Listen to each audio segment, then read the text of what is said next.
أعوذ بالله من الشيطان الرجيم. بسم الله الرحمن الرحيم.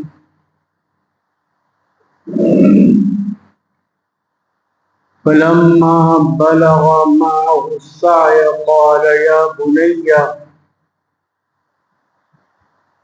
بني إني أرى في المنام أني أذبحك فانظر ماذا ترى.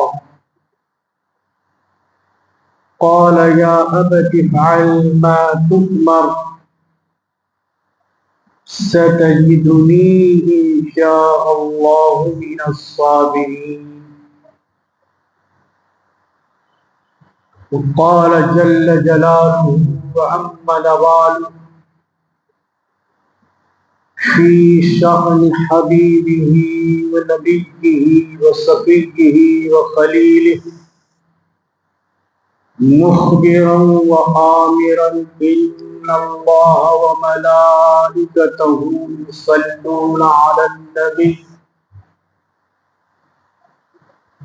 يا أيها الذين آمنوا صلوا عليه وسلموا تسليما. اللهم صل على سيدنا وشفيعنا وحبيبنا ومولانا محمد كلما ذكره الذاكرون وكلما غفل عن ذكره الغافلون.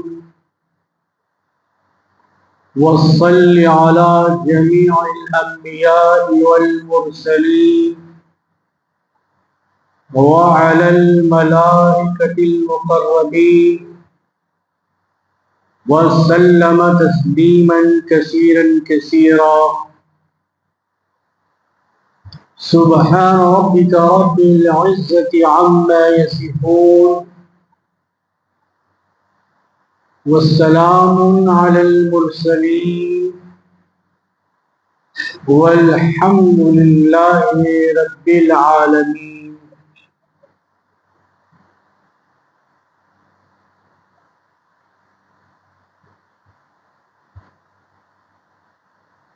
اسلام کی تاریخ میں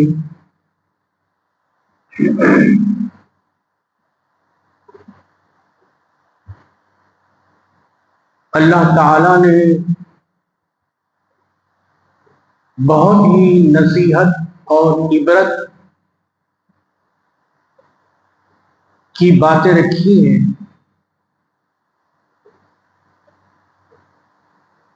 جو سبق آموز ہیں، جن سے کچھ سیکھا اور حاصل کیا جا سکتا ہے.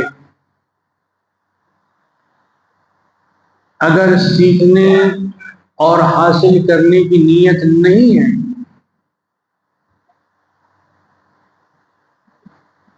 تو پھر ایسے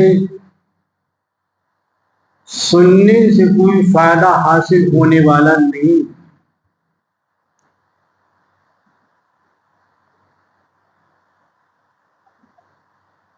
قرآن مجید میں اللہ تعالی نے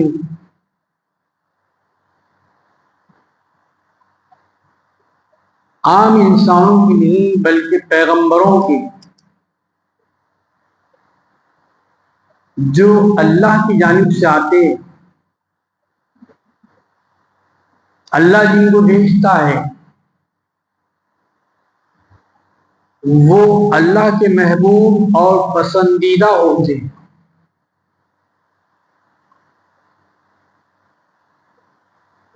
ان کا علم عام انسانوں سے بہت بڑا ہوتا ہے.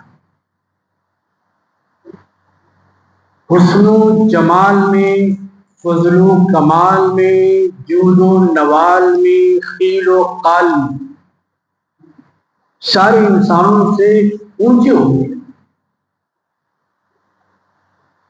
دنیا کا بڑے سے بڑا انسان بھی ان سے مقابلہ نہیں کر سکتا.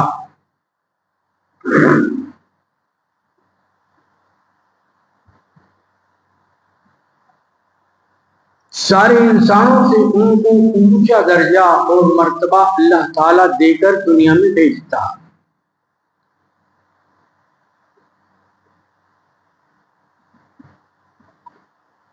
ان کے دنیا میں بھیجنے کا مقصد انسان کو انسان بنانا،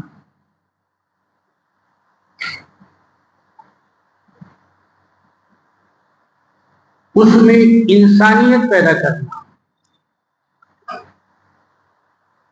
ان میں وہ جوہر پیدا کرنا ہوتا ہے جس جوہر کو اخلاق کہتے ہیں۔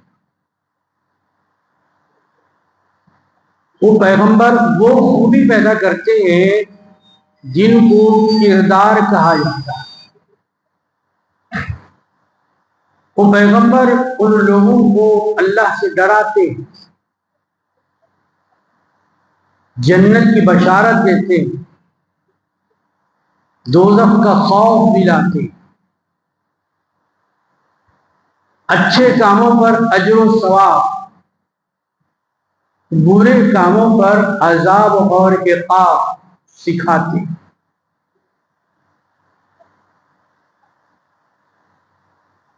جب سے دنیا بنی ہے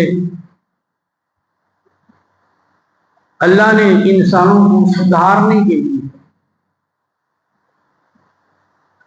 وقفے وقفے سے مختلف ملکوں میں، مختلف شہروں میں پیغمبروں کو بھیجا۔ وہاں کے لوگ جو زبان جانتے تھے وہ زبان پیغمبروں کو اللہ تعالیٰ نے سکھا کر دیا۔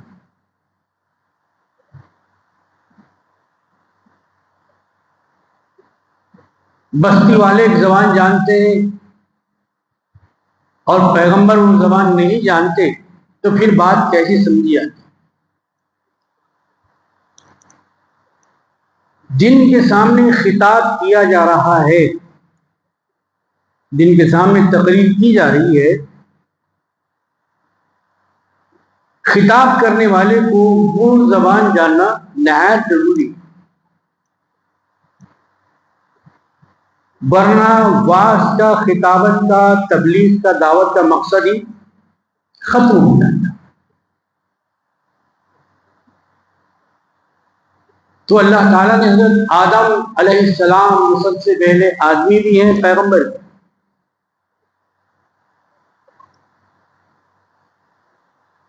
جن کی دعاؤں کو اللہ تعالیٰ نے سرکار دو عالم صلی اللہ علیہ وسلم کے وسیلے سے قبول فرمایا،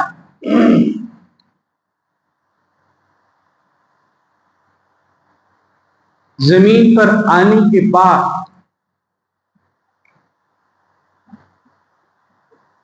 حضرت آدم علیہ السلام کو جو جسم مبارک تھا اس کا رنگ سیاہ ہو گیا، کالا ہو گیا۔ قصص الانبیاء جو پیغمبروں کے واقعات کی کتاب ہے، معتبر کتاب، مستند، اور دوسری کتابوں میں لکھا ہے کہ آپ نے اللہ تعالیٰ کی بارگاہ میں یہ معروض ادب پیش کیا، پروردگار جب تک جنت میں تھا وہاں میرا جسم سفید تھا، گورا تھا، اس کا رنگ اجلا اجلا تھا، اب دنیا میں آ گیا ہوں تو سیاہ اور کالا ہو گیا ہے۔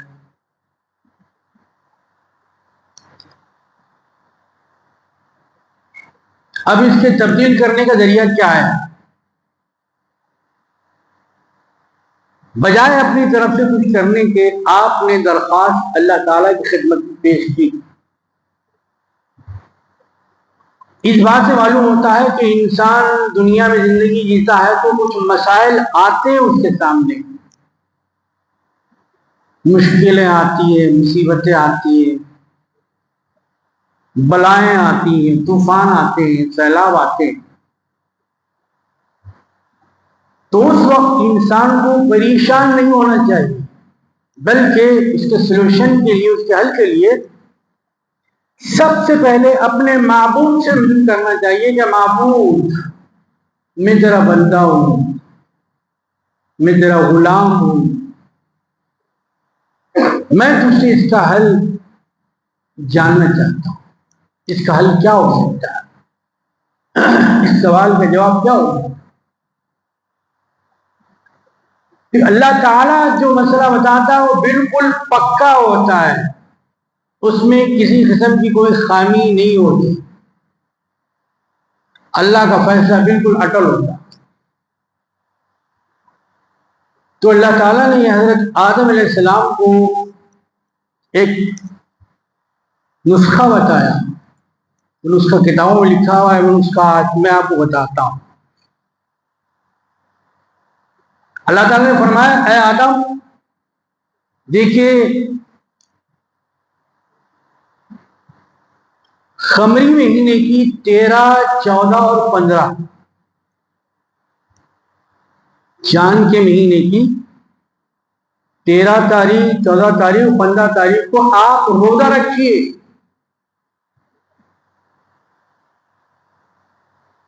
کیا ہوگا؟ اس کی برکت سے آپ کا سیاہ جسم سفید ہو جائے گا۔ اس لیے ان 3 تاریخوں کو ایام 20 کہتے ہیں۔ انڈے کو عربی میں بیضہ کہا جاتا ہے، وائٹ ہوتا ہے، سفید ہوتا ہے۔ تو 3 تاریخوں میں چاند گویا اپنے شباب پر ہوتا ہے، روشنی اجالا بہت ہوتا ہے۔ تو اللہ تعالیٰ کے حکم کے مطابق جب حضرت آدم علیہ السلام نے روزے رکھے تو اس کی برکت سے اللہ تعالیٰ نے آپ کے سارے جسم کو سفید یعنی گورا بنا۔ اس لیے 3 دنوں کا نام ایام 20 کہا جاتا ہے۔ یہ نفل روزے، فرض روزے نہیں۔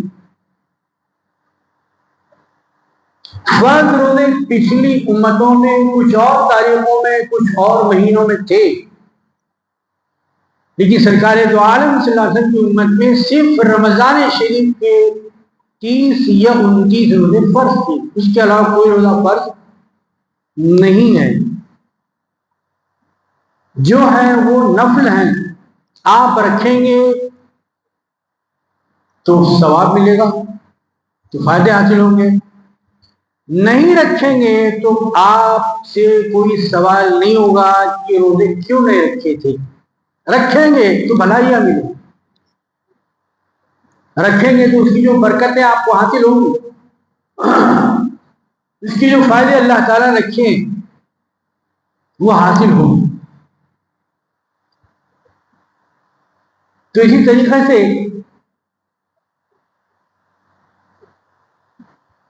پیغمبروں کے مختلف واقعات قرآن مجید میں بیان کیے۔ حضرت ابراہیم علیہ السلام ایک بہت بڑا نام ہے پیغمبروں،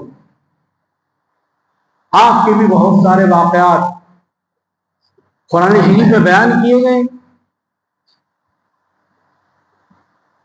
جب ہم تلاوت کرتے ہیں بہت اچھی بات ہے، اس کا ثواب ملتا ہے، لیکن جب اس کے معنوں کے ساتھ جب آپ تلاوت کرتے ہیں تو ثواب دگنا ہو جانا چاہیے۔ ایک کام نہیں بلکہ 2 کام ہم کرتے ہیں، ایک تو لفظ جان رہے ہیں، دوسرے اس کا معنی جان رہے ہیں۔ تو حضرت ابراہیم علیہ السلام نے ایک مرتبہ اللہ تعالیٰ کی بارگاہ میں یہ عرض کیا کہ پروردگار، میں جانتا ہوں کہ آپ ہی زندہ کرنے والے ہیں اور آپ ہی مارنے والے ہیں، کوئی اور دوسری طاقت دنیا میں نہیں ہے کہ جو مار سکتی ہے اور پھر زندہ کر سکتی ہے۔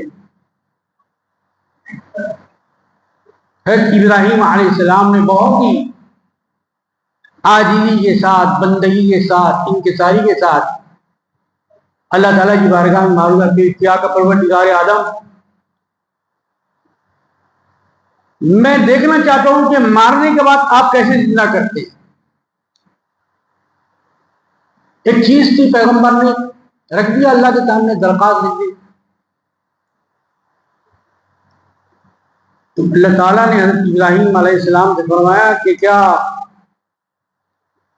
آپ کو یقین نہیں ہے؟ پروردگار بالکل یقین ہے، میں تو مانتا ہوں، ایمان رکھتا ہوں،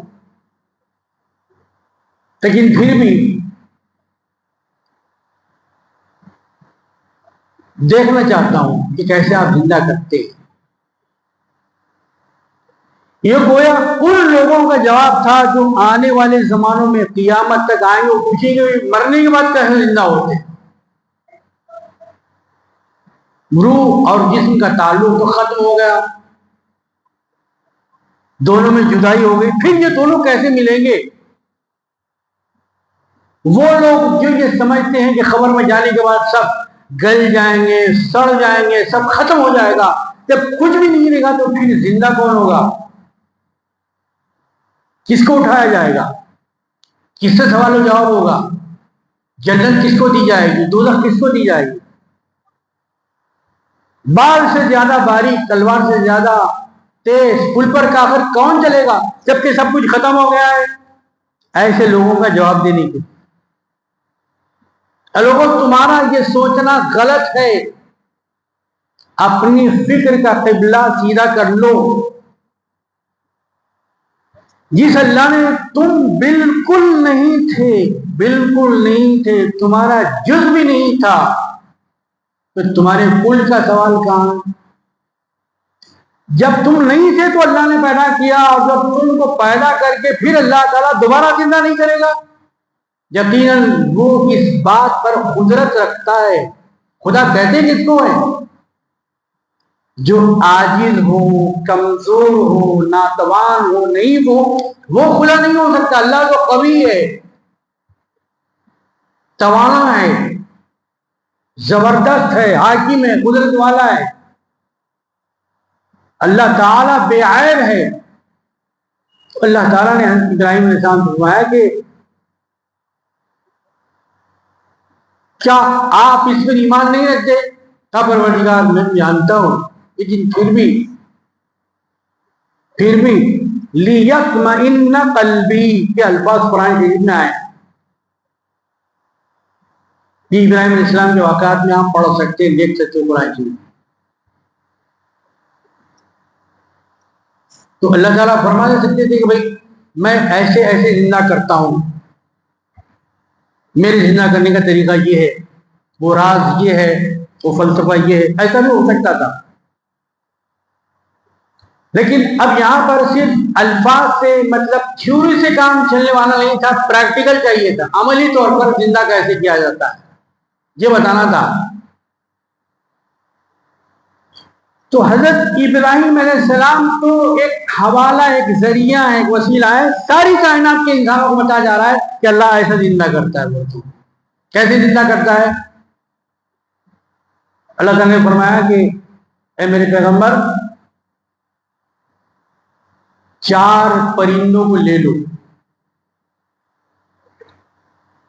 4 مختلف پرندے حضرت ابراہیم علیہ السلام نے لے لی، آپ کے ہاتھ میں تھے وہ۔ اللہ پاک نے فرمایا کہ اب ان کو ذبح کرو، ذبح کر دیا گیا۔ اللہ پاک نے فرمایا کہ ان 4 کا قیمہ بنا دو۔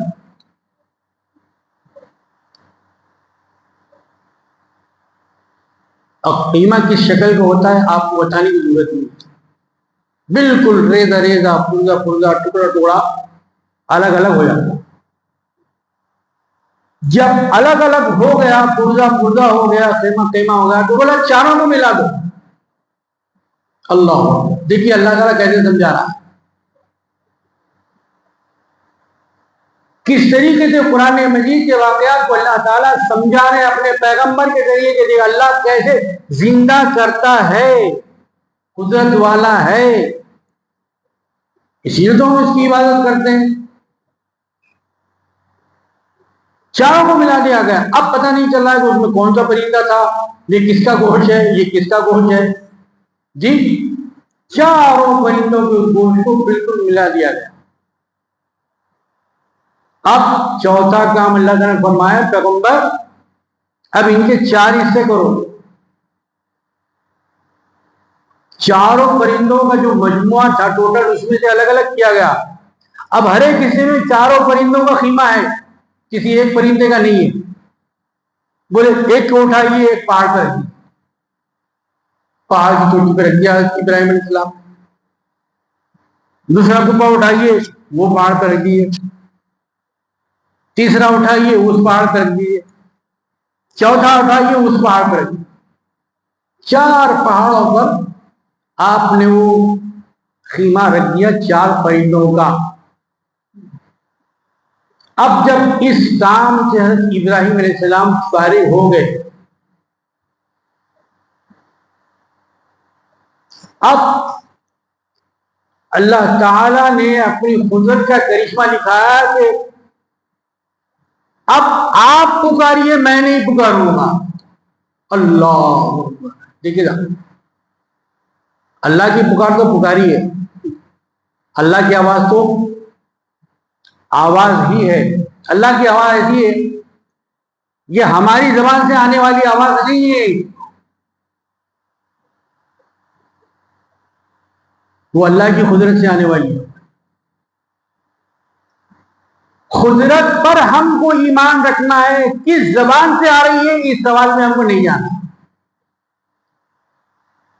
چونکہ ابراہیم علیہ السلام نے فرمایا تھا، کیسے زندہ فرماتے، اے ابراہیم اب آپ پکاریے، میں نہیں پکاروں گا۔ 4 پرندوں کے نام لے کے بلائیے، اے کبوتر آجا، اے طوطے آجا، اے مینا آجا، اے بلبل آجا۔ میں مثال کے طور پر بتا رہا ہوں آپ کو، پرندے جو بھی تھے، حضرت ابراہیم علیہ السلام نے ایک ایک پرندے کا نام لے کر بلایا، جس پرندے کا نام لے کر بلایا وہ اڑ کے آ رہا ہے۔ اللہ اکبر، کیا خدا کی قدرت کو قربان جائیے، صدقے جائیے۔ اپنی قدرت کے جلوے اللہ تعالیٰ نے قرآن مجید کے پاروں میں دکھائے ہیں، ہم کو دیکھنا ہے مومن ہونے کے حیثیت سے۔ صرف ہم کو دیکھنا نہیں ہے بلکہ دنیا کو دکھانا ہے کہ اللہ ایسا ہے جس پر ہم یقین رکھتے ہیں، اس اللہ کو مانتے ہیں، ایسا قدرت والا ہے اللہ۔ ابراہیم علیہ السلام آواز دے رہے تو پیغمبر کی آواز میں یہ کرشمہ، یہ کمال ہے، تو خدا کی آواز میں کیا کمال ہوگا؟ اللہ بیان کر سکتا ہے۔ دوسرے کو آواز دیا، دوسرا بھی اڑتا چلا آ رہا ہے، اب کیسے زندہ ہوا؟ حالانکہ چاروں کے گوشت اس کے اندر ملے ہوئے تھے، ہر ایک جانور کا، پرندے کا گوشت الگ ہوا، ان سے ملا اور خدا کی قدرت سے زندہ ہوا، اس میں روح آ گئی۔ ابراہیم دیکھ لیا، کا پروردگار دیکھ لیا، کہا ایسے ہی ہم مردوں کو زندہ کریں۔ اب ایک صاحب نے سوال کیا کہ صاحب ایک آدمی کی نیچرل ڈیتھ ہوتی ہے، نیچرل طبعی موت، ایک آدمی حادثے میں مرتا ہے، ایک آدمی ڈوب جاتا ہے، ایک آدمی جل جاتا ہے، ایک آدمی کچل جاتا ہے، تو کہا اموات کی شکلیں کتنی بھی ہوں لیکن اللہ ہر چیز پر قادر ہے۔ کیا قرآن مجید میں یہ آیت مبارکہ آپ نے نہیں پڑھی؟ اگر پڑھا ہے تو بہت اچھا ہے، نہیں پڑھا ہے تو پھر پڑھیے، پھر پڑھیے، پھر پڑھیے۔ ان اللہ علی کل شیء قدیر، بے شک اللہ تعالیٰ ہر چیز پر قادر اور توانا ہے، قدرت والا، اس کی قدرت سے کوئی چیز باہر نہیں ہے۔ اگر وہ پکڑنا چاہے تو کوئی اس کی پکڑ سے چھوٹ، فرعون نہیں چھوٹا کل کا، آج اگر کوئی فرعون بنتا ہے تو کیا خدا اس کو نہیں پکڑے گا؟ ضرور پکڑے۔ اگر آج کوئی کہتا اپنے مال و دولت کے چکر میں کہ میں شداد ہوں، قارون ہوں، میں جنت بنا سکتا ہوں، کیونکہ اللہ تعالیٰ اسے نہیں پکڑ سکتا، یقین پکڑتا ہے۔ کتنے ظالم دنیا میں آئے، ظلم کیے، لیکن آخر میں کیا ہوا؟ نتیجہ بہت برا ہوا، اتنا برا ہوا کہ دنیا کے لیے مثال اور عبرت بنا دیا۔ جی،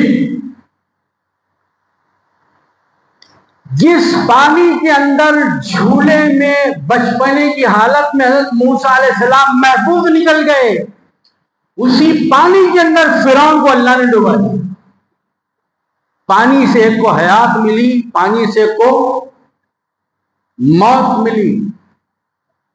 پانی حیات بن گیا کہیں، جہاں اطاعت ہے تو پانی حیات بنتا ہے، اور جہاں بغاوت ہے، اللہ کے قانون سے کوئی ٹکراتا ہے، احکامات کو توڑتا ہے، قرآن کو چھوڑتا ہے، حدیث کو چھوڑتا ہے، تو اللہ تعالیٰ اس پانی کو اس کے لیے عذاب بنا دیتا ہے۔ اگر اپنی آنکھوں سے دیکھنے کا شوق ہے تو جائیے مصر کو، کچھ پیسہ خرچ کیجیے اور وہاں کے میوزیم میں دیکھیے کہ جو شخص زمین پر رہتا تھا لیکن کہتا تھا انا ربکم الاعلی، لوگوں میں تمہارا بلند و بالا پروردگار ہوں، رب ہوں، ماوا ہوں، ملجا ہوں۔ اللہ تعالیٰ نے موقع دیا، کہا موسیٰ علیہ السلام ذرا جائیے اس کا دماغ ٹھکانے پہ لائیے۔ خولا لہو خولا لینا، آپ کے بھائی بھی ہارون علیہ السلام بہت بڑی بڑی باتیں کر رہا ہے، اپنے سے باہر نکل گیا ہے۔ جب پیسہ کچھ آتا ہے، کچھ کرسی پہ لوگ بیٹھ جاتے ہیں تو اپنے سے باہر نکل جاتے ہیں، لوگ سمجھتے کچھ بھی نہیں ہے، سامنے والا کچھ بھی کہہ دیتے، یہ اللہ تعالیٰ کو ناپسند ہے۔ حضرت موسیٰ علیہ السلام کو قارون کو لے کر جب چلے تو کہا اس سے نرم بات فرمائیے، سختی کا لہجہ استعمال مت کیجیے، دائی کا منصب نرم لہجہ استعمال کرنا ہے، یہ قرآن سکھا رہا ہے۔ اس لیے امت کی قیادت خطیبوں کے ہاتھ میں نہیں دی گئی، پیغمبروں کے ہاتھ میں دی گئی۔ خطیبوں کے ہاتھ میں دیتے، قوموں کو جلا دیتے، ٹکڑے ٹکڑے کر کے مارنے لگا دیتے، لاشیں لگا دیتے، آگ اگلتے۔ شعلہ بیان، شعلہ بیانی کے واسطے سند لیے آپ، شعلہ اگلنے کے واسطے زبانوں سے نہیں جناب، یہ شعلہ بیان نہیں بلکہ سولہ بیان ہے۔ 16 علوم میں آپ کو بیان کرنا ہے، آپ کے بیان سے 16 علوم جھلکے، 16 علوم کی جھلک آپ کے بیان میں نظر آئے۔ امت کو کبھی بھی شعلہ بیانی کی ضرورت نہیں رہی، 16 بیانی کی ضرورت رہی، غلط طور پہ روایت چل گیا۔ پیغمبر سے اللہ تعالیٰ فرما رہے ہیں، پیغمبر سے فرما رہے ہیں تو امت جی کسی حساب میں ہے؟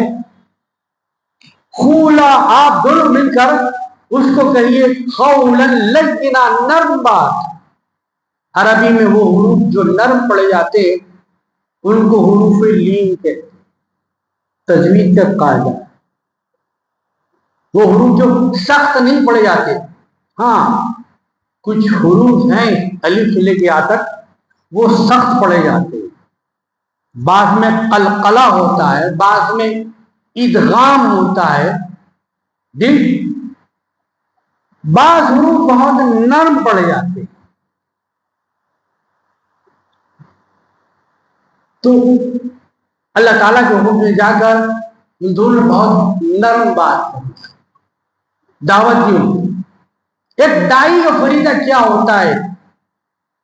دعوت دینے والا کن خصوصیات کا ذمہ دار ہونا چاہیے؟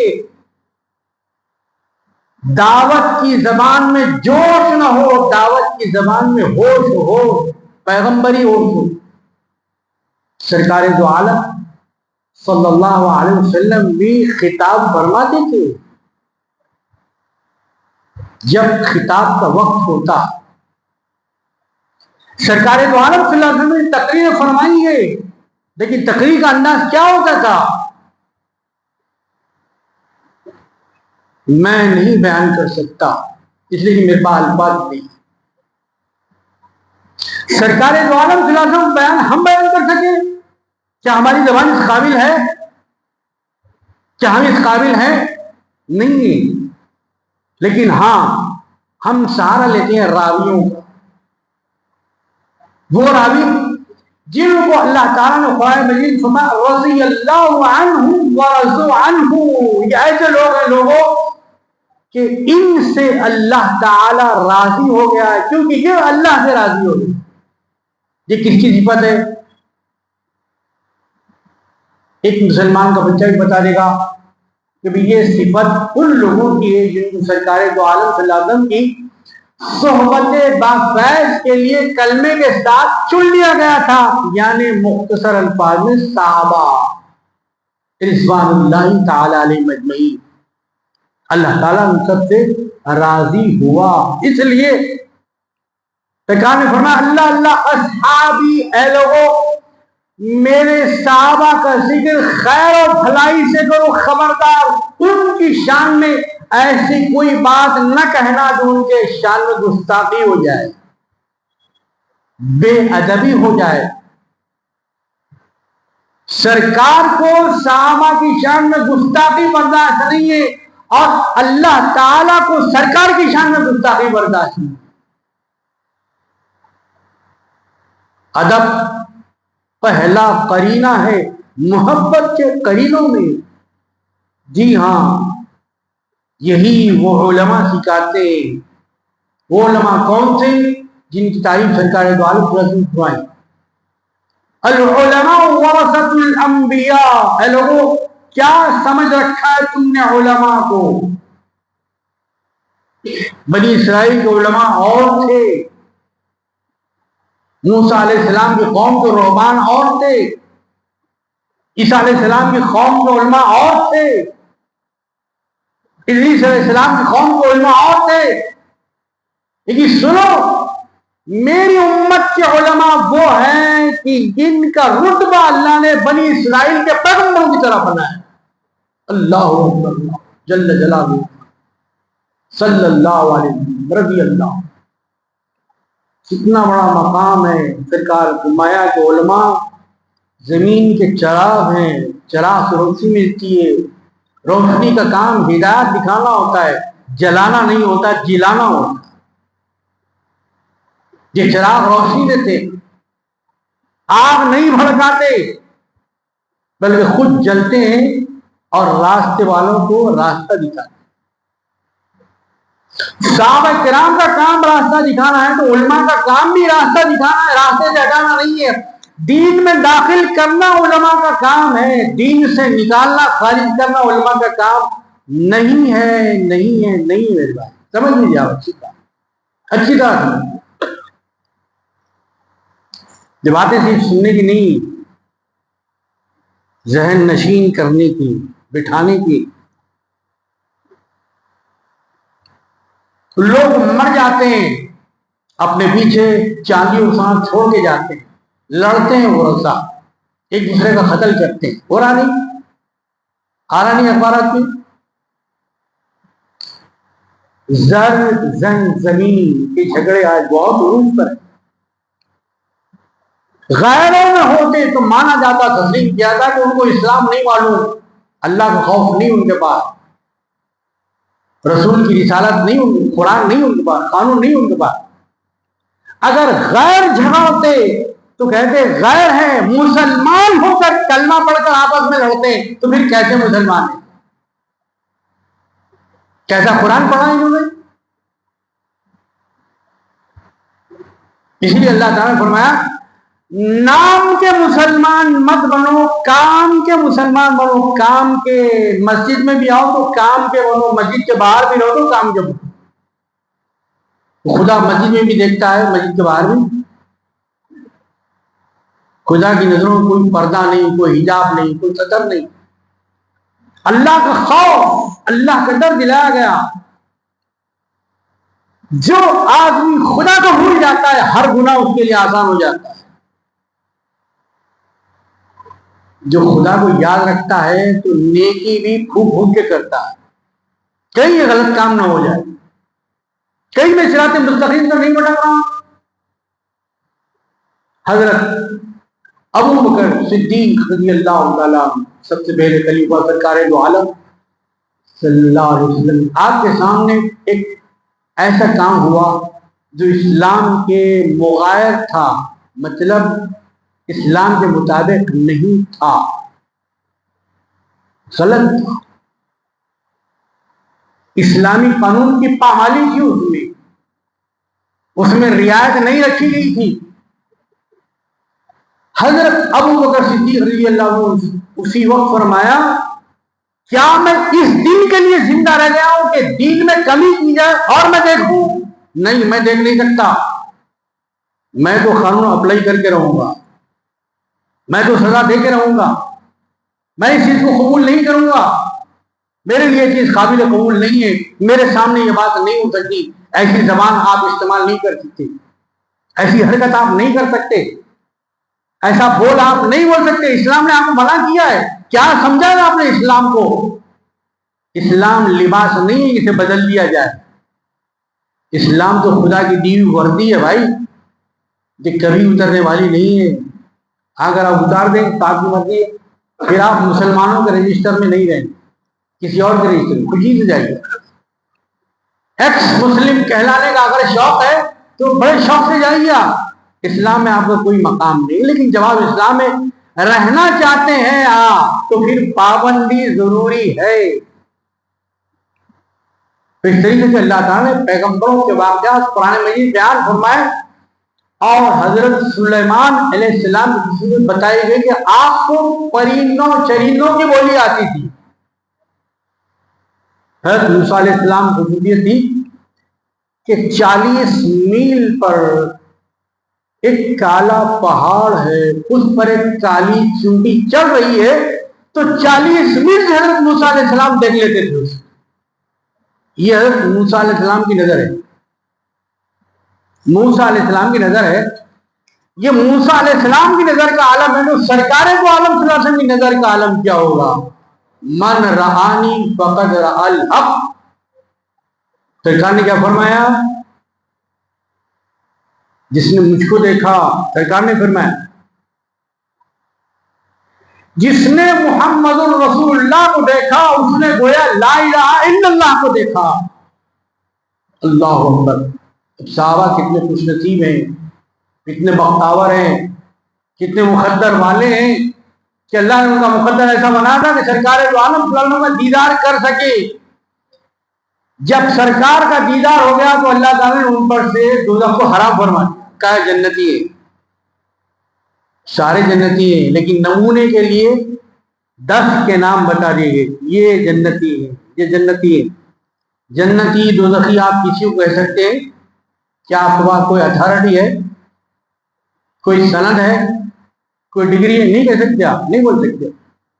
لیکن اللہ تعالیٰ نے قیامت قائم ہونے سے پہلے، حشر و نشر قائم ہونے سے پہلے، قبر کے سوال و جواب ہونے سے پہلے، اعمال تولے جانے سے پہلے، پل صراط پر چلنے سے پہلے فرما دیا، اے میرے حبیب کیونکہ یہ آپ سے راضی ہو گئے تھے میں بھی ان سے راضی ہو گیا. دوسروں کا فیصلہ میدان قیامت پہ دکھاؤں گا، آپ کے چاہنے والوں کو فیصلہ دنیا میں بتا دوں. فرما دیا یہ جنتی ہے، یہ جنتی ہے، جنتی ہے. جنت کی بشارت ان لوگوں کو مل گئی تھی تو کیا کرنا چاہیے تھا ان کو؟ بولے آپ. اب جو چاہے کرے نا. کوئی پوچھنے والا ہے؟ کوئی سوال ہے؟ کوئی جواب ہے؟ کوئی ڈر ہے؟ نہیں. اس کے باوجود کیا ڈر تھا؟ یہ سرکار کے داماد ہیں، حیا والے ہیں. سرکار نے اپنی 2 شہزادیاں آپ کے اپنے نکاح میں دی. آسمان والے بھی جن سے حیا کرتے تھے، حیا، آج تو حیا نہ جانے کہاں کس سمندر کے لہروں میں بہہ گئی۔ بے حیائی کا بازار گرم ہے، سڑکوں میں وہی عالم ہے، شادی خانوں میں وہی عالم ہے، دیوان خانوں میں وہی عالم ہے، ریستورانوں میں وہی عالم ہے، باغوں میں وہی عالم ہے۔ سرکار دو عالم صلی اللہ علیہ وسلم نے جن کے لیے فرمایا یہ دو نور والے ہیں، دو نور والے، حضرت عثمان غنی رضی اللہ عنہ، جنہوں نے جمع فرمایا قرآن شریف کو۔ یہ دوسری اذان جو ہوتی ہے نا جمعہ کے دن، یہ کس نے شروع فرمایا معلوم ہے آپ کو؟ یہ حضرت عثمان رضی اللہ عنہ کی سنت ہے، دوسری اذان، ورنہ ایک ہی اذان ہوتی۔ لوگوں اب بات چیت بند، فون بند، تسبیح بند، ذکر بند، یہاں تک کہ نماز بھی بند، اس لیے کہ اب خطیب صاحب خطبہ دے رہے، کان لگا کے سنو، سمجھ میں آئے نہ آئے، سننا تمہارا کام ہے، سمجھانا اللہ کا کام ہے۔ وہ حضرت عثمان غنی رضی اللہ عنہ جن کو مل چکا یہ خوشخبری کا مدعا کہ آپ جنتی ہیں۔ کسی مسلمان بھائی کے جنازے میں گئے، جنازے میں جانا بھی ثواب ہے، کندھا دینا بھی ثواب ہے، قبرستان تک جانا بھی ثواب ہے، تدفین تک رہنا بھی ثواب ہے، اس کے بعد دعائیں مغفرت کرنا بھی ثواب ہے۔ حضرت عثمان ٹھہر گئے۔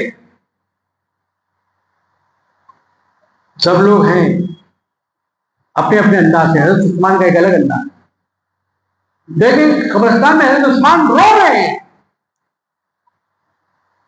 بے تحاشا رو رہے ہیں، بے تحاشا رو رہے ہیں، یہاں تک کہ آنسو بھی جھڑی لگ گئی، آپ کے پاس کی زمین بھیگ گئی، لوگ پریشان ہو گئے، آخر کیا بات ہو گئی، آخر کیا مسئلہ ہو گیا، کیا معاملہ ہے، کیوں رو رہے ہیں؟ سرکار کے داماد، آپ کو تو جنت کی بشارت مل چکی ہے، آپ کو جنتی ہے، آپ کو تو خوش ہونا چاہیے، آپ کو تو ہنسنا چاہیے۔ نہیں، جن کو ہنسنا تھا وہ رو رہے ہیں، اور جن کو آج رونا ہے وہ ہنس رہے ہیں محفلوں کے اندر۔ یہ آئینہ ہے تیسرے خلیفہ کا، اس میں اپنے آپ کو دیکھنا۔ کسی نے پوچھا آپ جنتی ہیں، آپ تو داماد رسول ہیں، آپ تو سرکار کے صحابی ہیں، آپ تو بڑے حیا والے ہیں، آپ تو بڑے متقی ہیں، آپ تو بڑے پرہیزگار ہیں، پھر آخر کیوں رو رہے ہیں آپ اتنا؟ کہا میرے بھائی یقیناً میں نے روز نہیں روتا، میری آنکھ آنسو نہ بہاتی، لیکن سرکار دو عالم صلی اللہ علیہ وسلم کا قول یاد آ گیا اس لیے رو رہا ہوں۔ فرمایا تھا کہ عثمان یہ جو خبر ہے نا، خبر یہ جنت کے باغوں میں کا ایک باغ ہے یا دولت کے گڑوں میں کا ایک گڑھ ہے، بس اسی بات نے مجھے رلا دیا۔ اللہ اکبر! آج کتنا ہم ہنس رہے ہیں، رونا ہم بھول گئے۔ اب تو ماں باپ کے مرنے پر بھی کوئی نہیں رو رہا ہے، اتنے دل ہمارے ساتھ پتھر ہو گئے ہیں، سینوں میں دل نہیں دھڑک رہا ہے، بلکہ کسی نے دل نکال کے پتھر کا ٹکڑا رکھ دیا۔ سرکار دو عالم صلی اللہ علیہ وسلم کے صاحبزادے حضرت قاسم رضی اللہ عنہ ولادت ہوئی، سرکار نے آنسو روئے، کہا کہ مجھے ابراہیم کا غم ہے، غم 3 دن تک، اس کے بعد غم ختم۔ ایسے جنتی صحابی کا یہ معاملہ ہے جو رو رہے ہیں عزیزان محترم، ہم قبرستان میں ٹھہرے ہوئے کارواں کی بات کرتے ہیں، وہاں تو آخرت پیش نظر ہونا چاہیے، وہاں تو سوال و جواب منکر نکیر پیش نظر ہونا چاہیے۔ ایک بات دو بات کو بیان کی جائے، حضرت ابراہیم علیہ السلام کی بات چلی تھی، بات کہاں تک پہنچی؟ ایسے بہت سارے واقعات حضرت ابراہیم علیہ السلام کے منصوبے انشاءاللہ آئندہ آپ کی خدمت میں رکھے جائیں گے۔ جو حضرات قربانی دینے والے ہیں، نہیں دینے والے، جن پر قرضہ ہے ان کو قربانی نہیں دینا، ان پہ قرضہ نہیں ہے، الحمدللہ ہاتھ میں، جیب میں، گھر میں، تجوری میں، بینک میں جنہیں پیسے ہیں قربانی دے سکتے ہیں۔ ایک آدمی کی طرف سے ایک چھوٹا جانور ایک آدمی کی طرف سے ہوگا، پورے گھر والوں کی طرف سے نہیں ہوگا، یاد رکھیے۔